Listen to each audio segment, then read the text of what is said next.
I miss the outsiders. It's over here. On my bookshelf.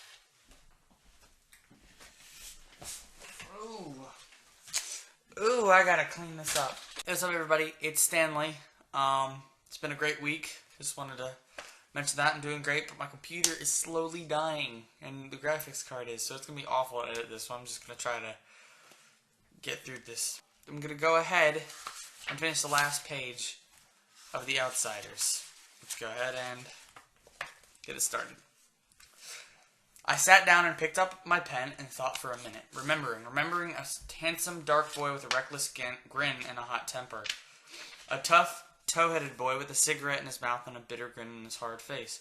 Remembering, and this time it didn't hurt, a quiet, defeated-looking 16-year-old whose hair needed cutting badly and who had black eyes with a frightened expression to them. 1 week had taken all three of them, and I decided I could tell people, beginning with my English teacher. I wondered for a long time how to start that theme, how to start writing about something that was important to me. I finally began like this. When I stepped out into the bright sunlight from the darkness of the movie house, I had only two things in my mind. Paul Newman and a ride home. So, good book. Really good book. I really enjoyed it. My favorite thing about The Outsiders in particular is that each character seems to have a kind of universal feel to them, but they keep their individuality. Ponyboy was kind of like a blank slate, like most books kind of have, but to the point where he felt like an individual and he felt like a real character that was growing. And a first-person novel, usually you feel like you're in the perspective of the main character, but in this book I felt more like I was reading about a character who was writing about himself. And I feel like that's a positive thing, especially in a book like this.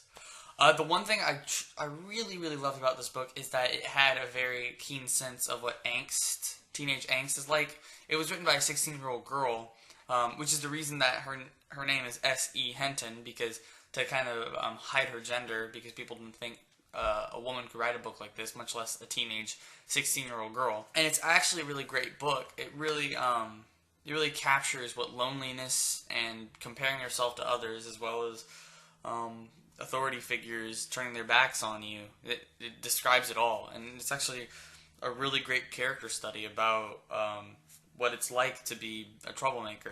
And the back says a heroic story of friendship and belonging, and while it did have a lot of belonging, Ponyboy defied classification. He wasn't a soc or a sock, a soc or a greaser. He kind of was in between, especially with Cherry Valance. So I feel like this book, especially the title of it, The Outsiders, which was never said in the book or explained why, but I feel like the outsiders were Johnny and Ponyboy, because they defied the classification of being a sock or a greaser. Anyways, I have nothing really to say about this book. It's great. There's no real analysis to it. In the back, there's questions and answers about with S.E. Hinton. So I thought that was interesting. So if you want to buy a copy of The Outsiders, you should buy this particular copy. There's a downside to the spontaneity of the show that I don't write scripts or anything. So sometimes I don't really have a lot to say about a book when I like it. It's easier for me to rag on something than it is for me to praise it, because praise just ends up being, it was a solid book. It had great pacing.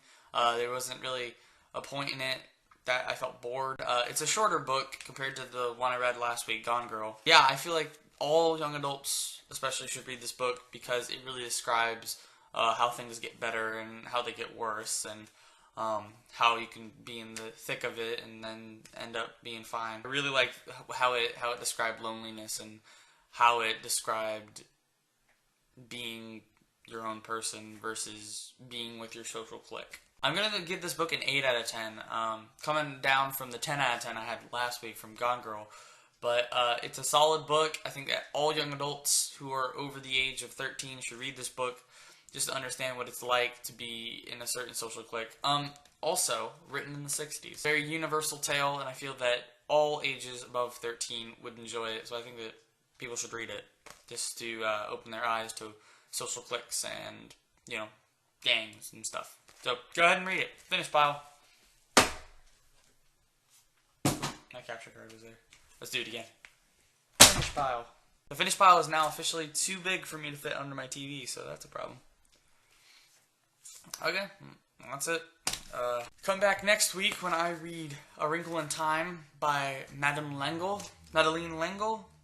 I heard a couple good things about this book, but I'll talk more about it tomorrow on Sunday when I read the first page. So, basically, thanks for watching. I'll see you on Sunday.